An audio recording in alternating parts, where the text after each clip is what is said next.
नमस्कार, मी राहुल कुलकर्णी. एबीपी माझामध्ये जगभरातल्या सर्व प्रेक्षकांचं स्वागत आहे. बरोबर एक वर्षाआधी आम्ही मधल्या ओळीच्या 99 क्रमांकाच्या भागामध्ये सांगितलं होतं की श्री अशोक चव्हाण हे भारतीय जनता पार्टीमध्ये जाऊ शकतात.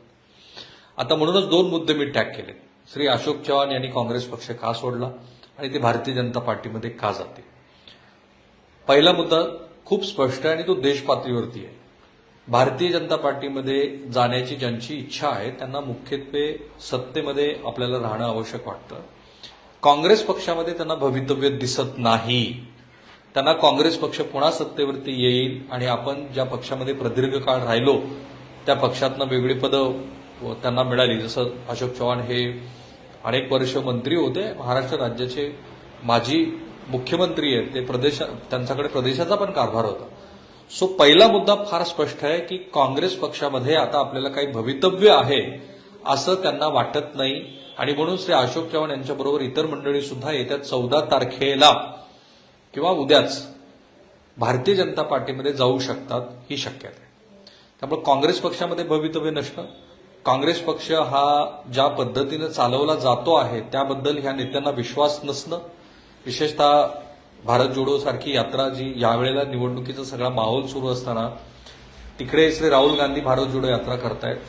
राहुल गांधी यांच्या नेतृत्वात काँग्रेस पक्षाचा जो काही कारभार सुरू आहे तो पुन्हा आपल्याला सत्तेवरती आणू शकत नाही हा विश्वास. उदाहरण, मध्य प्रदेशमध्ये भारतीय जनता पार्टीचा पराभव करून काँग्रेस पक्ष सत्तेवरती येईल, राजस्थानमध्ये सत्ता राखेल, छत्तीसगडमध्ये सत्ता राखेल असं वाटलं असताना काँग्रेस पक्षाचा तिथे पराभव झाला आणि म्हणून जी डुबती नय्या असते त्याच्यामध्ये कुणी कितीही जुना सवंगडी साथीदार प्रवासी असला तरी बसत नाही. त्यामुळे हे अत्यंत स्पष्ट आहे की काँग्रेस पक्ष पुन्हा सत्तेवरती येणार नाही, पुन्हा आपल्याला सत्तेची पदं मिळणार नाही. त्यामुळे बरीचशी मंडळी काँग्रेस पक्ष सोडून जात आहेत.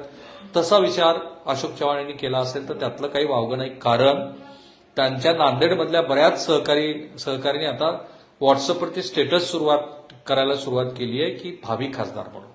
मी हाच प्रश्न जेव्हा लाईव्ह मध्ये मगाशी तिथले जे प्रताप पाटील चिखलीकर जे विद्यमान खासदार आहेत त्यांना विचारला की तुम्ही आता सांगा महाराष्ट्राला की अशोक चव्हाण हे किती काळापासून, जसं मधल्या वेळीत आपण वर्षभरापूर्वी म्हटलं होतं की अशोक चव्हाण हे काँग्रेस पक्ष सोडून भारतीय जनता पार्टीत येतील, तर तुम्हाला केव्हापासून त्याचा अंदाज होता आणि ते का येतील. तर ते मगाशी मी वारंवार प्रश्न विचारल्यानंतर सुद्धा त्यांनी सांगितलं नाही की ते का येण्याची कारण आहेत. कारण मी त्यांना हे विचारत होतो की मी असं विचारलं की भारतीय जनता पार्टीला तर नव्या साथीदारांची, नव्या मित्रांची गरज आहे, कारण महाराष्ट्रातल्या जनतेला भारतीय जनता पार्टीनं केलेल्या मधल्या तोडफोडीनंतर पुन्हा एकदा आपल्याला 48 पैकी 40हून अधिकच्या जागा खासदारकीच्या मिळतील याचा त्यांच्या अंतर्गत असलेल्या सर्वेक्षणातनं सुद्धा विश्वास वाटत नाही आणि त्यामुळे जे येतील तेवढे सगळे आपल्याबरोबर घ्या अशा दृष्टिकोनात भारतीय जनता पार्टी आहे.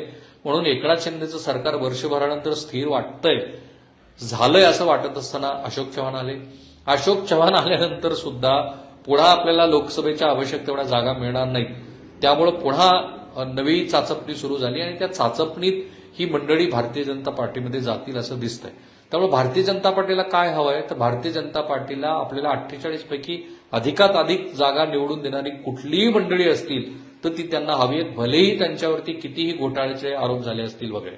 त्यामुळं जशी अशोक चव्हाण यांना गरज आहे तशीच ती भारतीय जनता पार्टीला गरज आहे. म्हणून मी प्रताप पाटील चिखलीकर यांना हे प्रश्न विचारत होतो की आता तरी महाराष्ट्राला सांगा की तुम्हाला केव्हा कळलं. तेव्हा ते म्हणाले की मला वर्षभरापासून अंदाज होता की अशोक चव्हाण हे भारतीय जनता पार्टीमध्ये किंवा आमच्या पक्षामध्ये येतील. ते आले तर त्यांचं स्वागतच आहे, पण त्यांच्या बोलण्यामध्ये कुठेही उत्साह नव्हता, एक प्रकारची नाराजी होती. आणि मग ते म्हणाले की वेगवेगळी कारणं आहेत की अशोक चव्हाण हे भारतीय जनता पार्टीमध्ये येतील. सर्वसाधारणपणे त्यांनी ती कारणं जरी सांगितली नसली तरी सर्वसाधारणपणे आपल्याला अंदाज आहे की जे म्हणालो की काँग्रेस पक्षात काही होणार नाही, पुढे त्यांच्या कन्येला विधानसभेतनं संधी हवी आहे असं म्हटलं जातं. कारण मी ज्यावेळेला भारत जोडो यात्रा कव्हर करत होतो तर ती भारत जोडो यात्रा ही अशोकरावांच्या जिल्ह्यातनं महाराष्ट्रात पहिल्यांदा आली. उत्तम असं त्यांनी आयोजन केलेलं होतं भारत जोडो यात्रेचं. तिथं त्यांची कन्या ही राजकारणामध्ये येऊ इच्छिते आहे हे पहिल्यांदा दिसलं. काँग्रेस पक्षातले दोन वरिष्ठ नेते बाळासाहेब थोरात यांची कन्या आणि श्री अशोक चव्हाण यांची कन्या यांना राजकारणात यायचंय ही बातमी आम्ही ब्रेक केली. आता कन्येचं पुढचं राजकीय जे काही असेल ते तर ते काँग्रेस पक्षामध्ये बघत नाहीये आणि म्हणूनच ही एक शक्यता आहे की अशोक चव्हाण यांना पुढचं राजकारण पाहता भारतीय जनता पार्टी हा अधिक सुरक्षित राजकीय पक्ष वाटू शकतो. अद्याप त्यांचा राजकीय प्रवेश झालेला नाही, परंतु त्यांनी ज्या तडकाफडकी आपण 12/2/2024 पासून काँग्रेस पक्षाच्या प्राथमिक सदस्यत्वाचा राजीनामा देत आहोत असं श्री नाना पटोले यांना कळवलं. नाना पटोले हे तातडीनं दिल्लीला गेले. तर हे दिसतं आहे की त्यांना आपल्या कन्येचं राजकीय भवितव्य सेट करायचंय.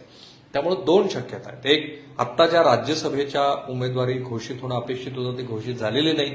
कदाचित अशोक चव्हाण हे राज्यसभेवरती जातील, कन्येसाठी महाराष्ट्रातली विधानसभेची जागा रिक्त करतील आणि मग त्यातनं कन्येचं आणि त्यांचं स्वतःचं सुद्धा राजकीय भवितव्य सेक्युर होतं. त्यामुळे मी आतापर्यंत सांगितलेले मुद्दे 3. 1, काँग्रेस पक्षात त्यांना भवितव्य वाटत नाही. 2, भारतीय जनता पार्टीला त्यांची गरज आहे आणि त्यामुळं त्यांना जे हवं, अगदी एखादं मंत्रिपद सुद्धा किंवा महाराष्ट्र राज्यातल्या आत्ताच्या मंत्रिपदाच्या रिक्त जागांची जी काही भरती करणं अपेक्षित होतं ती झालेली नाही. त्याची ही एक कारण आहे. तर 2 कारण. आणि तिसरं, त्यांना स्वतःसह कन्येचं राजकीय भवितव्य सेट करायचं. आता बऱ्याच प्रेक्षकांना असं वाटतंय, ते कमेंट बॉक्समध्ये पण टाकतायत की अशोक चव्हाण यांना त्यांच्या विरोधामध्ये जे काही चौकशा सुरू आहेत त्या सेट करायच्या. मुख्यत्वे आदर्श घोटाळा जो आहे, तो आदर्श घोटाळ्याचं जे प्रकरण आहे ते आता जवळपास थंड बस्त्यामध्ये गेलेलं आहे. अशोक चव्हाण यांच्याबद्दल तशा थेटपणे कुठल्याही चौकशा सुरू नाही आहेत, किंवा त्या असल्या तरी काँग्रेस हा असा एकमेव राजकीय पक्ष आहे की ज्या काँग्रेस या राजकीय पक्षातल्या कोणत्याही नेत्यांच्या विरोधामध्ये जसं राष्ट्रवादी काँग्रेस आणि शिवसेनेमध्ये झालं तसं झालेलं नाही, तितक्या आक्रमकपणे चौकशा लागलेल्या नाहीत. त्याची पण 2-3 कारणं मला दिसतात. आणि मधल्या वेळीचा प्रत्येक भाग तुम्ही यासाठीच बघायला हवा की त्यातला जो मधला हात आहे तो तुम्हाला कळतो. 1, काँग्रेस पक्षामध्ये जर फूट पाडायची असेल तर ह्या नेत्यांच्या विरोधामध्ये कारवाया करून काही उपयोग नाही. कारण काँग्रेस हा राष्ट्रीय पक्ष आहे आणि राष्ट्रीय पक्ष असल्यामुळं जसं भारतीय जनता पार्टीनं शिवसेना आणि राष्ट्रवादी काँग्रेसमध्ये फूट पाडली, तर ते प्रादेशिक पक्ष असल्यामुळं त्या पक्षामध्ये फूट पाडून तो पक्षच पूर्णपणे ज्यांच्यासाठी फूट पाडलेली आहे त्यांच्याकडे तो त्यांना देता आला.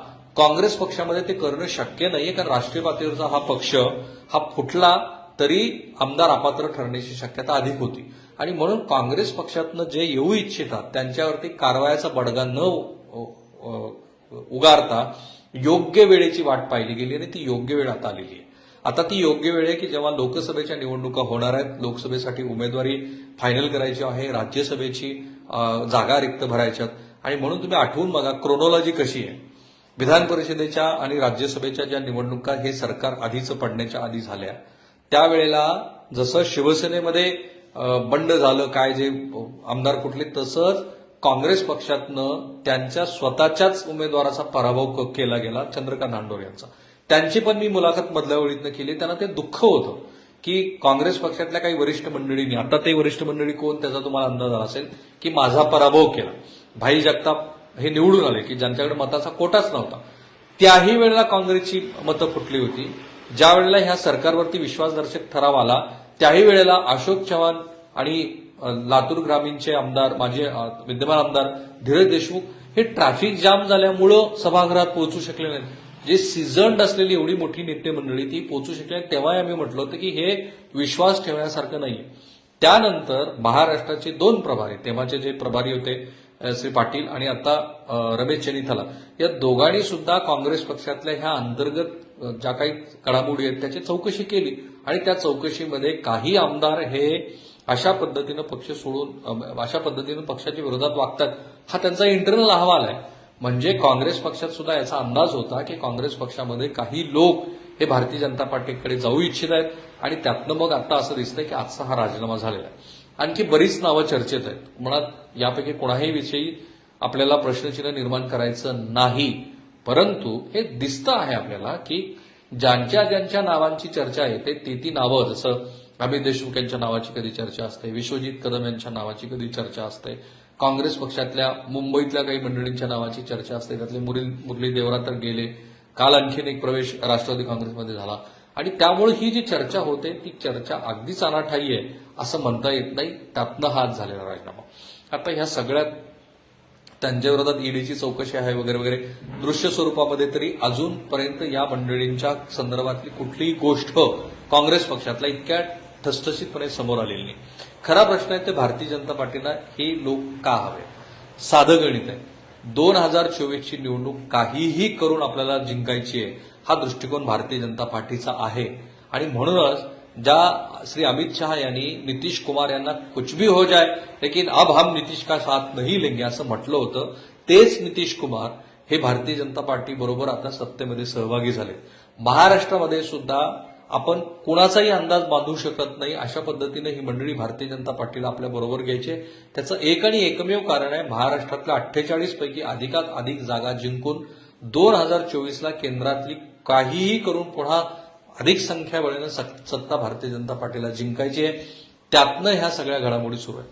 आता ह्या सगळ्या याच्यातनं महाराष्ट्रातल्या जनतेला आवडत नाहीये ती गोष्ट हीच आहे. महाराष्ट्रातल्या जनतेला ही अशा पद्धतीची पक्षातली फाटाफूट अजिबात आवडत नाही. ती वेळोवेळी दिसते आहे, ती वेगवेगळ्या सर्वेक्षणातनं पण दिसते आहे. आणि आपल्या प्रत्येक मधल्या ओळीत आपण ज्या वेळेला महाराष्ट्रातल्या जनतेला विचारतो की हे जे चाललंय ते तुम्हाला पटतं का, तर त्यांना पटत नाही. त्यांना भारतीय जनता पार्टी ह्या सत्तेचा गैरवापर करते आहे, केंद्रीय संस्थांचा गैरवापर करून अशा पद्धतीनं हे पक्ष फोडले जातात वगैरे असं म्हटलं जातंय. तरी सुद्धा भारतीय जनता पार्टीच्या नेते मंडळींना असं वाटतं आहे की काही काळानंतर लोक हे विसरून जातील.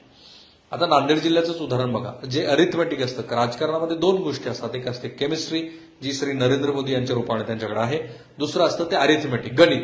तर ते गणित त्यांना जुळवायचं. ते गणित कसं जुळवायचंय, तर नांदेडमध्ये ज्या विधानसभेच्या 9 जागा आहेत त्या 9 जागेमध्ये अशोकराव चव्हाण यांच्या माध्यमातनं, कारण नांदेड आणि हिंगोली या 2 लोकसभा मतदारसंघात हा मोठा प्रभाव जाणवणार आहे. हा प्रश्न मी खासदारांना विचारला तर 9 विधानसभा मतदारसंघातले अशोकरावांना मानणारे सगळे मतदार हे भारतीय जनता पार्टीच्याकडे येऊ शकतात असा होर आहे. अर्थात अशोकरावांच्या बरोबर खूप सारे अल्पसंख्याक मतदार पण आहेत. ते काय करतील हा खरा प्रश्न आहे. पण हे जे आहे ते अरिथमॅटिक जुळवण्याचा प्रयत्न सुरू आहे. म्हणजे केमिस्ट्री आहे, अधिक अरिथमॅटिक जुळवायचं आणि अधिकात अधिक भारतीय जनता पार्टीचे खासदार निवडून आणायचे. त्यासाठी ज्यांच्यावरती आपण टीका केली होती ती मंडळी किंवा ज्यांच्या विरोधामध्ये वेगवेगळ्या न्यायालयामध्ये खटले सुरू आहेत ती मंडळी ही भारतीय जनता पार्टीमध्ये आली तरी भारतीय जनता पार्टीच्या शीर्षस्थ नेतृत्वाला त्याबद्दल काहीही वाटत नाही. हे आजचं महाराष्ट्राचं राजकारण. आणि म्हणूनच श्री अशोक चव्हाण हे भारतीय जनता पार्टीमध्ये येण्याची अधिक शक्यता आहे. म्हणूनच श्री अशोक चव्हाण यांनी काँग्रेस पक्षाच्या सदस्यत्वाचा राजीनामा दिलेला असा. मी तुम्हाला वरकरणी ज्या महत्वाच्या गोष्टी आहेत त्या सांगितल्यात. याशिवाय मी स्वतः प्रयत्न करणार आहे की श्री अशोक चव्हाण आणि तत्सम मंडळी यांच्या मुलाखती करण्याचा. तत्पूर्वी आपण थांबूया. या व्हिडिओच्या कमेंट बॉक्समध्ये तुमची जी मतं आहेत ती जरूर शेअर करा आणि महाराष्ट्राच्या राजकारणाकडे तटस्थपणे बघायला शिका. कारण जोपर्यंत ती तटस्थता येणार नाही तोपर्यंत हे जे पाणी वाहत आहे ते पाणी कसं वाहते ते कळणार. थांबूया आपण. एबीपी माझा, उघडा डोळे बघा नीट.